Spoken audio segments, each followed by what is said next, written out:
শাবনাজ দীর্ঘদিন ধরেই সিনেমা থেকে দূরে, তবে পর্দার আড়ালে থাকলেও হঠাৎ করেই সামাজিক যোগাযোগ মাধ্যমে ভাইরাল হলেন এই অভিনেত্রী। সবাই মতেছেন বাপ্পারাজের হেনার চরিত্রে, কিন্তু কেন? বিস্তারিত জানাচ্ছেন জান্নাতুন নাহার জেরি। চাচা, বাড়ি ঘর এত সাজানো কেন? আমি বিশ্বাস করি না। 1993 সালে মুক্তিপ্রাপ্ত প্রেমের সমাধি সিনেমায় হেনার দৃশ্যটি নতুন করে ভাইরাল হয়েছে। সিনেমাটিতে বাপ্পারাজ ও শাবনাজ প্রধান চরিত্রে অভিনয় করেছিলেন। সিনেমার এক পর্যায়ে নায়ক বকুল দীর্ঘদিন পর বাড়ি ফিরে তার প্রেমিকা হেনার বাড়ি সাজানো দেখতে পান। চাচা, বাড়ি ঘর এত সাজানো কেন? আর হেনা কোথায়? তিনি হেনার বাবাকে জিজ্ঞেস করেন, চাচা বাড়িঘর এত সাজানো কেন? চাচা, হেনা কোথায়? জবাবে চাচা বলেন, হেনাকে তুমি ভুলে যাও, হেনার বিয়ে হয়ে গেছে। বকুল তখন আবেগাপ্লুত হয়ে বলেন, না না, হেনার বিয়ে হতে পারে না, এ আমি বিশ্বাস করি না। এরপর প্রেমের সমাধি ভেঙে মনের শিকল ছিঁড়ে পাখি যায় উড়ে।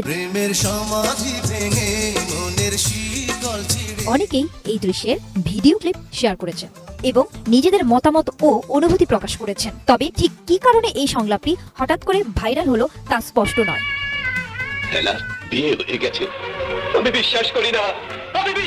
এদিকে নতুন করে পুরনো সিনেমার সংলাপ ভাইরাল হওয়া প্রসঙ্গে শাবনাজ গণমাধ্যমকে বলেন, আমি আর বাপ্পা ভাই তো খুব মজা নিচ্ছি, তবে ভালো লাগছে। মানুষ যে ছবিটার কথা এখনো মনে রেখেছে, এরপর তো মানুষ ভুলে যায়। 29 বছর আগের সেই ছবির কথা ভুলে যাওয়ারই কথা, কিন্তু সেখানে আবার পুরো গল্প নিয়ে পুরনো কথা নিয়ে চর্চা হচ্ছে। সত্যি খুব ভালো লাগছে।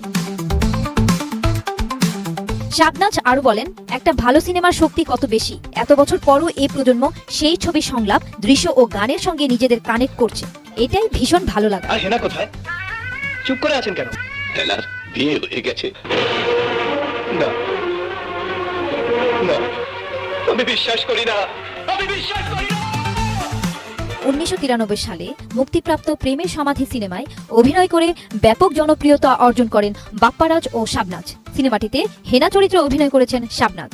বাংলাদেশের চলচ্চিত্র জগতের অন্যতম জনপ্রিয় অভিনেত্রী শাবনাজ, যিনি 1991 সালে চাঁদনি চলচ্চিত্রের মাধ্যমে অভিনয় জীবন শুরু করেন। তার আসল নাম সাবরিনা তানিয়া। 1996 সালে নির্মম চলচ্চিত্রে অভিনয়ের জন্য তিনি বাংলাদেশ জাতীয় চলচ্চিত্র পুরস্কারে শ্রেষ্ঠ অভিনেত্রীর স্বীকৃতি পান।